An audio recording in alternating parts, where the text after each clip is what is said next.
पवित्राणां पवित्रं य मंगलानां च मंगलम देवतम देवतानां च भूतानां य अभ्यम पिता।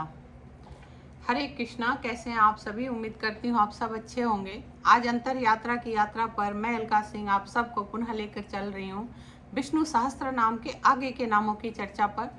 भगवान के आगे के नाम है सुधन्वा, खडग पशु, अखंड पशु, दारुण, द्रविड़ पर्दा, दीवा, सर्वदृग व्यासा, वाचस्पति रयोनिज। कहता है शास्त्र कि भगवान की जो इंद्रियां हैं वो अति सुंदर हैं। उनकी व्याख्या करना हम जीवों के लिए नामुमकिन सी चीज़ है। वो बहुत सुंदर है, बहुत ही सुंदर है। और उन्हीं भगवान के हाथ में शंख भी है, उन्हीं भगवान के हाथ में धनुष भी है। इसीलिए भगवान का नाम है सुधन्वा। शत्रुओं का जो खंडन करते हैं, जैसे भगवान परशुराम जी का जो फरसु जो था, जो फरसा भी उसको बोलते हैं परसु को, तो इसलिए वो प्रभु खंड परसु भी हैं भगवान परशुराम के रूप में, क्योंकि उनका शस्त्र जो था वो परसु था, फरसा था। कहीं लोग उसको परसु भी बोलते हैं, कहीं लोग उसको फरसा भी बोलते हैं। वही अखंड परशु हैं। सद्मार्ग में विरोधियों का जब खलल होता है और उनको कठोरता से जो सुधारते हैं यानी दंड देते हैं, वही भगवान जो है वो जीव पर दया भी करते हैं। तो इसीलिए उनका एक नाम दारुण है। कहते हैं भक्तों पर को जो दया करने वाले प्रभु हैं, वही भक्तों को सुखी करने के लिए भक्तों के को इच्छित फल भी देते हैं, इच्छित मनवांछित फल देते हैं। भक्तों को कामना पूर्ति भी पूरी करते हैं। वही भगवान क्योंकि दयालु हैं तो वो द्रविड़ प्रदा भी हैं। देव रूप से स्वर्ग स्पर्श जो करते रहते हैं, वही दिवा सर्प्य हैं। और संपूर्ण ज्ञानों का विस्तार जो करने में ज्ञानों के दाता हैं, सर्व ज्ञाता हैं, सर्व वेदों के शास्त्रों के ज्ञाता हैं, वही प्रभु सर्वदृग व्यास भी हैं। भगवान व्यास जी भी उन्हीं भगवान का अंश हैं, वही व्यास भी हैं, सर्वदृग व्यास। इसीलिए उनको शास्त्रों में वर्णन है। कहते हैं वेदों के जो 4 भाग में जो विभक्त किया गया है, और इन 4 भागों को पृथक पृथक जो करने वाले हैं वो ब्रह्मा जी ही व्यास हैं। और सभी विद्या के पति होने के कारण, सभी विद्या के ज्ञाता होने के कारण जो परमात्मा है, जो ईश्वर हैं, जिनको सब कुछ पता है, वही वाचस्पति हैं। और जननी से जो जन्म नहीं लेते, इसीलिए वो आयोनिज हैं। इसीलिए वह वाचस्पति रयोनिज हैं, क्योंकि भगवान का ना जन्म होता है ना मरण होता है। भगवान अजन्मा हैं, ये हर शास्त्र कहता है, क्योंकि भगवान के माता पिता का कोई कहीं जिक्र नहीं मिलता है। इसीलिए भगवान जो है वो अजन्मा है। त्रिशामा सामक साम निर्वाणम भेषजम भीषक संन्यासकृत सम शांत निष्ठा शांति परायण। जो देवव्रत नामक जो 3 सामों द्वारा भगवान का सामगान करने वाले हैं, स्तुति किए जाते हैं, इसीलिए वो भगवान त्रिशमा हैं। और जो सदैव सामगान करते हैं, इसीलिए वो सामक भी हैं। जो भी 3 जो समय बताए गए हैं, जो तीनों समय में सुबह, दोपहर और शाम गोदली वेला जो होती है, तो इन तीनों समय में जो भगवान का गुणगान करते रहते हैं, जो साधु स्वभाव होते हैं, जो तीनों समय भगवान का स्मरण करते रहते हैं, वही सामक हैं। वही स्तुति किए जाने के द्वारा वो त्रिशामा हैं। जो सदैव सामगान करते हैं, इसीलिए वो सामक कहलाते हैं, क्योंकि वो अपने धर्म का यथाविधि पालन करते हैं। और शास्त्रों में वर्णित है कि वेदों में मैं साम वेद हूँ, ऐसा भगवान के मुखारविंद से निकली हुई वाणी है। भगवान ने स्वयं कहा है कि मैं वेदों में 4 वेद जो हैं उनमें मैं साम वेद हूँ। और दुखों से रहित जो परमानंद स्वरूप हैं, वही ब्रह्मा हैं। और ब्रह्मा ही निर्वाणम है। संसार में जितने रोग हैं, जिनकी औषधि के रूप में जो भेषज हैं, वो गीता जी में भी लिखा है कि संसार रूप रोग से छुड़ाने वाली जो पराविद्या है, उपदेश है, वही विषक है। शास्त्र कहता है कि वेदों में आप सबसे सर्वश्रेष्ठ वैद हैं, और मोक्ष के लिए जिन्होंने सन्यास की रचना किया वही सन्यासकृत हैं। भगवान सदैव सम हैं। कहते हैं कि वही परमात्मा, यतियों का धर्म सम है, वनवासियों का नियम है, गृहस्थ के लिए दान है और ब्रह्मचारियों के लिए नियम है। जो ब्रह्मचारियों के लिए नियम है वही उनका परम धर्म है। वही परमात्मा शांत है। वही परमात्मा का स्मरण करने वाले जो मुनि हैं, जो ऋषि हैं, वो शांत हैं। जो विषय सुखों में अनासक्त हैं, और जब जीव परेशानियों में सिर्फ परमात्मा को याद करता है, उस समय वही प्रार्थना जो है वो जीव के लिए वही परमात्मा का एक रूप निष्ठा का हो जाता है। क्योंकि जब जीव अपनी परेशानियों में परमात्मा का स्मरण करता है, जब जीव अपने परेशानियों में परमात्मा को याद करता है, उस समय वही जो परमात्मा है वो उसकी मनोकामना पूर्ण करते हैं, उसको परेशानियों से निकालते हैं, उसके क्लेश, उसके दुख दर्द से उसको दूर करते हैं। इसीलिए वो निष्ठा कहलाते हैं। संपूर्ण विद्या की निवृत्ति ही शांति है। वही शांति ब्रह्म रूप है, जो निश्चल है, जो कोई शंका जिसके मन में नहीं रहती है। वही पूरी निष्ठा के साथ जो भक्त परमात्मा पर के परायण रहता है, जो परमात्मा पे भरोसा करता है। जिस भक्त को ये है, कितना भी दुख आए, तकलीफ आए, परेशानियां आए, लेकिन भक्त संतुष्ट रहता है कि वो परमात्मा सब देख लेगा। प्रभु जो करता है अच्छा करता है, प्रभु सब देख लेगा, प्रभु मेरे दुखों का निवारण करेगा, प्रभु मेरे, वही वो भक्त बहुत सच्चा होता है, जो जिसके साथ जब अच्छा होता है तो वो श्रेय भी परमात्मा को ही देता है, प्रभु तुम्हारा शुक्रिया। और जब कुछ परेशानियों में भी आता है तो परमात्मा का ही गुणगान करता है और कहता है कि मुझे क्या करना है, मेरे वश में क्या है, वो मेरा हरि देख लेगा, वो मेरा परमात्मा जो है वो सब संभाल लेगा, देख लेगा। तो वो उसकी परम निष्ठा है। इसीलिए परमात्मा का एक नाम निष्ठा भी है। शुभांग शांति दरिद्रा कुमुद कुलेशय गोहित गोपति गोप्ता वृषभाग च वृषभ प्रिय। बहुत सुंदर, अति सुंदर होने के कारण वो भगवान जो है वो शुभांग है। उनका एक एक अंग बहुत सुंदर है। उनका एक एक अंग जो है वो बहुत बहुत कोमल, बहुत सुंदर है, बहुत मजबूत हैं। वो परमात्मा जो राग द्वेष आदि से मुक्त है, जो ज्ञान रूप में शांति देते हैं, इसलिए वह शांति भी है। वो स्वयं सदैव शेषनाग की शैया पर मंद मंद मुस्कुराते रहते हैं, बिल्कुल शांत दिखते हैं। उनके दोनों नेत्र सदैव बंद रहते हैं, लेकिन चेहरे पे एक स्माइल रहती है। तो वो जो उनकी मुस्कुराहट है, जो आनंद है, इसीलिए कहते हैं वो शांतिद्ध हैं। सग्र के आरंभ में, यानी सृष्टि के आरंभ में जिन्होंने भूतों को रचा, वही सृष्टा हैं। और वही पृथ्वी में जो मुदित हैं, खिले हुए हैं, सदैव खिले रहते हैं, मुस्कुराते रहते हैं, वही पुष्प के समान कुमुद हैं, कमल हैं। पृथ्वी पर जब हलचल होता है तो वही जल जब कुंवल बन जाता है, उसी जल में जो परमात्मा शयन करते हैं सदैव शेषनाग की शैया पर। और माता लक्ष्मी जो श्री हैं, जो श्री उनके परमात्मा के हृदय में वास करती हैं, वही श्री भगवान मन मन मुस्कुराते हुए शेषनाग के शैया पे जब लेटे होते हैं, वही श्री भगवान के चरण दबाती रहती हैं। वही कहते हैं कोलेशय हैं, जो नाग के स्वरूप तक्षक बद्री फल के मध्य शयन करते दिखते हैं। वही तक्षक जिस पे भगवान शयन किए रहते हैं, वो भी जो है वो हरि का ही अंश है, वो भी श्री हरि ही हैं। कहने का मतलब भगवान के अनंत अनंत अनंत रूप हैं, अनंत अनंत लीलाएं हैं, अनंत अनंत कथाएं हैं। और भगवान की जो शक्ति है वो सर्वत्र है। भगवान सर्वत्र है, वो सहस्त्र नयनों से वो सभी को देखते रहते हैं। हर रूप में जिसको कहा जाता है कि वो परमात्मा ही है, तो उसी तरह वो तक्षक भी वो श्री हरि ही हैं। सोचिए वो तक्षक कितने भाग्यशाली हैं जिनके ऊपर भगवान स्वयं नारायण शयन करते हैं, माता लक्ष्मी बैठी रहती हैं। तो इसी से अंदाजा लगाया जा सकता है।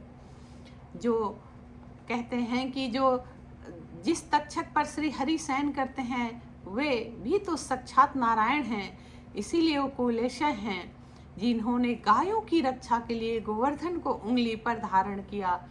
वही हितकारी, वही कृष्ण, वही भगवान गोहित हैं, वही गोविंद है, वही भगवान भूमिपति भी हैं। भूमिपति इसलिए क्योंकि जो भी सृष्टि है ये सब माता के अधीन है। जो सृष्टि की जननी हैं वही माता, जो भूमि है वही सदैव भगवान नारायण के वक्षस्थली में रहती हैं।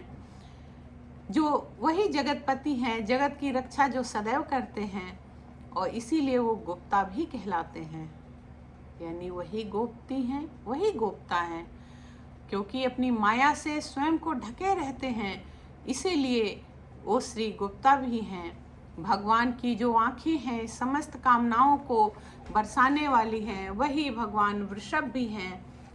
वृषभ जो होते हैं उनकी आँखें बहुत सुंदर होती हैं। वृषभ जो होते हैं वो बहुत ही वो धर्म के प्रतीक माने जाते हैं।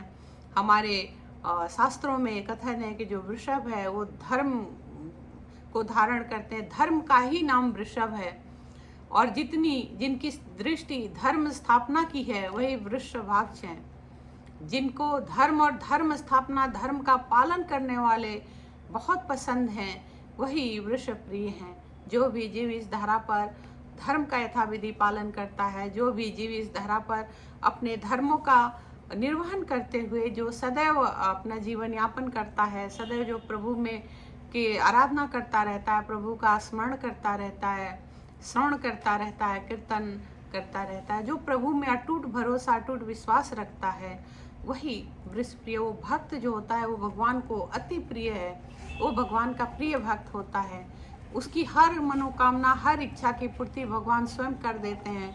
परेशानियों का क्या है, वो तो आनी और जानी है, लेकिन जिसके कर्म अच्छे हैं तो भगवान बिल्कुल चुटकियों में फूल के जैसे वो परेशानियां आती हैं और भगवान निकाल देते हैं। उस परेशानी से अपने भक्त को, अपने बच्चों को, अपने जीव को वो उबार देते हैं। वही वृषभ प्रिय हैं, क्योंकि उनके अंदर वात्सल्य भी है, स्नेह भी है, प्रेम भी है, और अपने भक्तों के प्रति दया भी है। कहते हैं अनिवर्ति निर्वीत आत्मा सडक्षेपता क्षेम कृता शिव श्री वत्स वक्षा श्रीवास श्रीपति श्रीमंता वरम। ये भगवान के आगे के नाम है। शास्त्र कहता वो परमात्मा जो देवताओं के लिए यानी देव स्वरूप हैं, जीवों के लिए सदैव जो तत्पर रहते हैं, जो सदैव उनका एक कदम आगे की ही तरफ रहता है, जो सदैव चल पड़ने को तैयार रहते हैं, वही अनिवर्ती हैं। क्योंकि धर्म प्रिय जो जीव हैं, कभी धर्म से जो जीव विमुख नहीं होता, इसीलिए उस जीव के लिए वही भगवान अनिवर्ती हैं। वही भगवान के चरणों का ध्यान जो भक्त सदैव करता रहता है, जो क्षणिक भी भगवान के चरणों का ध्यान नहीं भूलता, स्मरण नहीं भूलता, भगवान के चरणों में सदैव अपने आप को समर्पित किए रहता है। जैसा मैंने अभी कहा थोड़ी देर पहले कि प्रभु है ना, वो सब देख लेंगे। कर्म करना मेरा काम है, राह दिखाना तो प्रभु का काम है। जो प्रभु में अटूट विश्वास रख के जो कर्म करता है वो निश्चित तौर पे वो जो है वो हर क्लेशों से वो दूर रहता है। और वही परमात्मा जो है, जो हर वक्त उस जीव की मदद करने के लिए तत्पर रहते हैं, इसीलिए उनका नाम अनिवर्ती है। वही भगवान जो है निर्वित आत्मा भी हैं, और वही परमात्मा संसार के लिए, संसार की नकारात्मकता को दूर करने के समय बिल्कुल सूक्ष्म होते हैं, इसीलिए वो सक्षेपता भी हैं। कहते हैं कि जो हर चीज़ की रक्षा करते हैं वही क्षेमकृत हैं। वही भगवान अपने नाम से ही जो मात्र स्मरण मात्र से पवित्रता भर देते हैं, हृदय में मन में रोमांच हो जाता है, वही जो भगवान है वही शिव हैं, वही महादेव हैं, वही जो वृषभाक्ष हैं, वही वृषभ पे सवारी करते हैं, और वही जो शिव हैं वही भगवान श्री वत्स वक्षा भी हैं। और वही हरि जिनके वक्ष स्थल में सदैव श्री लक्ष्मी जी, महालक्ष्मी जो निवास करती हैं, वही हरि निवास हैं, हरि श्रीवास हैं, क्योंकि वो हरि हैं और श्री उनके अंदर ही, उनकी ही अंतरात्मा में वास करती हैं, उनके हृदय वक्षस्थली में वास करती हैं। इसीलिए भगवान का एक जो नाम है वो हरि श्रीवास है। वो परमात्मा जो सर्वत्र विराजमान हैं, सर्वत्र वो मौजूद रहते हैं। बस एक छोटी सी हम लोगों के ऊपर भी, हमारी बुद्धि के ऊपर ही निर्भर करता है कि हम किस नज़रिए से, किस तरफ भगवान को किस रूप में देखते हैं, कितना उनका स्मरण कर पाते हैं, कितना उनका एहसास कर पाते हैं, कितना उनको समझ पाते हैं। ये सब कुछ जीव पे निर्भर करता है। वो जो परमात्मा है, जो प्रथम पिता हैं, जिन्होंने इस पूरी सृष्टि पर जो जीवों को भेजा है, वो श्री हैं, वो पूरी सृष्टि की मालकिन हैं। जो शक्तिमान है वो भगवान हैं, जो शक्तिदायिनी है वो श्री हैं। वही माँ हर रूप में विराजित हैं, वही नारायण, वही परमात्मा हर रूप में विराजित हैं। मूल में हमेशा मैं कहती हूँ, परमात्मा भी एक ही हैं, माता भी एक ही हैं, क्योंकि बिना परमात्मा के, बिना माता के मूल जो पुरुष और प्रकृति है, ये इसके बिना सृष्टि की रचना नहीं हो सकती, जीव का निर्माण नहीं हो सकता। इसीलिए वही शक्तिमान और शक्तिदायिनी हैं, जो हम जीवों को इस धरा पर भेजते हैं कि किस तरीके से हम अपने आप को अपने कर्मों द्वारा देवतुल्य बना सकते हैं। और हम ही हैं जो अपने कर्मों द्वारा नरक के भी रास्ते चुनते हैं। तो ये हम जीवों पर निर्भर करता है कि हम लोग अपना रास्ता कैसा चुनते हैं। हम देवत्व की तरफ बढ़ते हैं कि हम नरक की तरफ बढ़ते हैं, क्योंकि देव और दानव दोनों हमारे ही अंदर होते हैं। और देव और दानव में हमारा ही आचरण जो होता है, हमारा ही जो हमारी जो सोच होती है, वही हमें देवत्व की तरफ ले जाती है, वही हमें दानव की तरफ ले जाती है। सोचना हमें है। कहते हैं जो अमृत मंथन के समय श्री जी ने सुर असुर सभी को छोड़कर श्री भगवान का ही वर्ण किया, पति रूप से स्वीकार किया। वहाँ तमाम एक से एक बलशाली असुर थे, एक से एक बलशाली जो थे वो देवता भी थे। पर जब माँ निकली अमृत कलश लिए हुए, तो पराशक्ति ने अपने वर के रूप में उन्होंने भगवान को ही चुना, भगवान का ही वर्ण किया, भगवान के ही को ही अपने पति के स्वरूप में स्वीकार किया। वो तो पराशक्ति हैं और उनके पति होने से वही भगवान श्रीपति कहलाते हैं। वहीं से भगवान का एक नाम श्रीपति होता है। जो श्री हैं, जो ब्रह्मा हैं, आदि अनंत हैं, वही भगवान श्रीमंता हैं। अभी मैंने कहा कि जो भी सृष्टि की जो जननी है वही श्री हैं, और जो हम सब के पिता हैं वही भगवान श्रीमंता हैं। समझने का बस फेर होता है। तमाम बार मैं बार बार इस चीज़ को जिक्र करती हूँ कि ये जो कदापि भूल ना करें कि बहुत सारे देवी हैं, बहुत सारे देवता हैं। तो उसका एक एग्जाम्पल भी मैंने कई वीडियोस में दिया है कि जिस तरीके से एक पुरुष है जिसके कई रोल होते हैं, वो पिता भी है, वो दादा भी है, वो पुत्र भी है, वो पोता भी है, भाई भी है, पति भी है, प्रेमी भी है। इसी तरीके से एक स्त्री के भी बहुत सारे रूप होते हैं, जिसमें वो माँ भी है, दादी भी है, पुत्री भी है, बहन भी है, पत्नी भी है, प्रेयसी भी है। इसी तरह हमारे जो भगवान हैं, हमारे जो देवी देवता, हमारे जो परमात्मा है, मूल में परमात्मा एक ही हैं। सभी जो भी हैं उनके तना है, सखाएं हैं। और उसी तरीके से जो हमारी माताएं हैं, मूल में एक ही माता है, उसी माता की सभी शाखाएं हैं, उसी माता के सभी तना हैं। इसीलिए एक को ही आप जिसको भी पूछते हैं मिलता सब उसी को है। श्रीद, श्रेष, श्रीनिवास, श्रीनिधि, श्री विभावन, श्रीधर, श्रीकर, श्रेय, श्रीमान, लोक त्रयाश्रय। जो अपने भक्तों को ऐश्वर्य देते हैं वही श्रीध हैं। श्री के ईश्वर होने से वही परमात्मा श्रेष्ठ हैं। सदाचारी जीवों में सदा जो निवास करते हैं, इसीलिए श्रीनिवास हैं। सर्वशक्तिमान सर्व ऐश्वर्यशाली हैं, इसीलिए वो श्रेय निधि हैं। वो जो परमात्मा हैं, सब कुछ नौ निधि के वो दाता हैं। वही सर्व सुख ऐश्वर्य और निधि के मालिक हैं। वही जो श्री हैं, उसकी अधिष्ठात्री देवी हैं। तो सब कुछ वही है, वही परमात्मा का ही सब कुछ है। जो कुछ भी यहाँ है, ना मेरा है ना तेरा है, ना कुछ मेरा लागे ना तेरा लागे, वो जो है वो उसी परमात्मा का है, उसी प्रभु का है, उसी माता का है। जो कर्म के अनुसार जीव को जो कर्म के अनुसार जो श्रेय मिलता है, जो फल मिलता है, वही श्री विभावन है। जब अपने जीव जब भी जैसा आचरण करता है, वो भगवान जब प्रसन्न होकर उस जीव को जो मनवांछित फल देते हैं, तो वहीं पे वो जो भगवान है वो श्री विभावन है।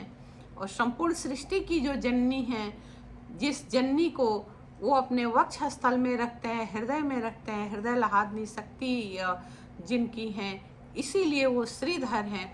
श्री वही जो कहते हैं, जो पृथ्वी की जननी है, जो श्री हैं, उनको भी वो अपने हृदय में रखते हैं। तो इसीलिए वो श्रीधर हैं, क्योंकि अपने हृदय में धरे हुए हैं, अपने हृदय में उनको स्थान दिए हुए हैं, इसलिए श्रीधर हैं। स्मरण स्तवन अर्चन करने वाले भक्तों को जो धन संपदा श्री से सदैव जो युक्त रखने वाले हैं, जो वही परमात्मा जो है वो श्रीकर हैं। और जो कभी न नष्ट होने वाले सुख देते हैं, वही जो है वो श्रेय हैं। जब इंसान का आचरण सही रहता है, तो भगवान जो सुख देते हैं, जो ऐश्वर्य देते हैं जीव को भी, जो कभी नष्ट नहीं होता, वही श्रेय हैं। और जो भगवान है, उनका ऐश्वर्य तो सदैव बना रहता है, सदैव वो संपूर्ण त्रिलोकी है, वो तीनों लोकों का ऐश्वर्य उनके पास है, वो श्रेय हैं। भगवान श्रेया भी हैं, इसीलिए वो श्रीमान हैं। तीनों लोकों को जो आश्रय देते हैं, वही लोकत्रय आश्रय है। जो तीनों लोकों में जो जीव है, जो तीनों लोकों के जीवों को जो प्रभु सदैव जो आश्रय दिए हुए हैं, हम हैं, आप हैं, सभी हैं। ये जो तीनों लोकों में जो भी देवता हैं, असुर हैं, जो भी जीव हैं, तमाम तरीके के जीव हैं, उन सब को जो आश्रय जिन्होंने दे रखा है, वो आश्रय दाता हैं। वही नारायण, वही प्रभु जिन्होंने पृथ्वी को धारण किया है, उन्होंने ही धरती, जल, अग्नि, वायु, आकाश सभी को उन्होंने, जिन्होंने अपने उन्हीं की जो सब शक्तियाँ हैं, उन्हीं के जो कहते हैं सहस्त्र नयन है, सहस्त्र जो उनके सहस्त्र दिशाओं से वो सहस्त्र नयनों से वो हर दिशाओं को देख रहे हैं। उनके सहस्त्र जो भुजाएं हैं, जिससे वो सभी की रक्षा करते हैं। बिल्कुल वो अपने भुजाओं को फैलाए हुए सभी जीवों की रक्षा करते हैं, तीनों लोकों की रक्षा करते हैं। वही जो परमात्मा है, जो प्रभु हैं, उनका जितना भी स्मरण किया जाए वो कम है, क्योंकि वो लोकत्र आश्रय हैं। वो सभी को आश्रय देते हैं, जीव जंतु से लेकर मनुष्य तक, देव दानव, ऋषि मुनि, संत, महात्मा जन, जो कुछ भी है वो सब कुछ उसी परमात्मा का है, उसी परमात्मा के अधीन है। तो हम जीवों का यही कर्तव्य बनता है कि इस कलयुग रूपी जो हमारा जो युग चल रहा है, और वो भी कहते हैं कि कलयुग का जो अब जो समय है वो बहुत ही भारी चल रहा है। तो ऐसे समय में, ऐसी स्थिति में सदैव प्रभु का स्मरण करते रहना चाहिए, सदैव प्रभु का ध्यान करते रहना चाहिए, क्योंकि वो जो परमात्मा है वही रक्षक हैं। हमारे दुख में, हमारे सुख में सदैव वही परमात्मा हमारी रक्षा करते हैं, वही परमात्मा हमें राह दिखाते हैं, वही परमात्मा हमारे आश्रयदाता हैं, वही माता हमारी आश्रयदाता हैं। तो हम जीवों को यही चाहिए कि अहंकार से मुक्त होकर ये जो अहम हम पाल के रखते हैं, जो दूसरों को हम सदैव जरा सा भी हमारे पास कुछ आ जाता है तो हम अपने से नीचे वालों को दबाते हैं, अपने उनको कमज़ोर समझते हैं। इस भावना को निकाल देना चाहिए, क्योंकि जो परमात्मा धरती को ही अपने सीने में रखते हैं, सोचिए, जो परमात्मा श्री को अपने हृदय में रखते हैं, और जो परमात्मा तीनों लोकों के जीवों को, 14 भुवन के जीवों को जो अपने अधीन रखते हैं, अपने जिनको आश्रय देते हैं, क्या हम मनुष्य का कोई कर्तव्य नहीं है? इस जीवन में क्या मनुष्य योनि मिलना ये कोई छोटी बात है? ये बहुत सौभाग्य की बात है, क्योंकि कहते हैं कि तमाम जन्मों के बाद 84 लाख योनियाँ बोलते हैं, या 33 कोटि देवता बोलते हैं। उसमें अपनी अपनी सबकी भ्रांतियां हैं। कोई 33 रूप में देवी देवताओं को पूजता है, कोई 33 करोड़ रूप में देवी देवताओं को पूजता है। शास्त्र कहता है 84 लाख योनियों में। तो ये सब मैं नहीं जानना चाहती हूँ। हमारा सिर्फ इस जीवन से बताने का मकसद है कि जो जीवन हमें मिला है, हम मनुष्यों को मिला है, इसके लिए हमें भगवान का धन्यवाद करना चाहिए। इसके लिए हमें अपने आप को धन्य समझना चाहिए, क्योंकि ये जो जीवन मिला है इसको मनुष्य जीवन है। ये हम कोई जंतु जानवर जीव नहीं हैं, हम मनुष्य जीवन में हैं।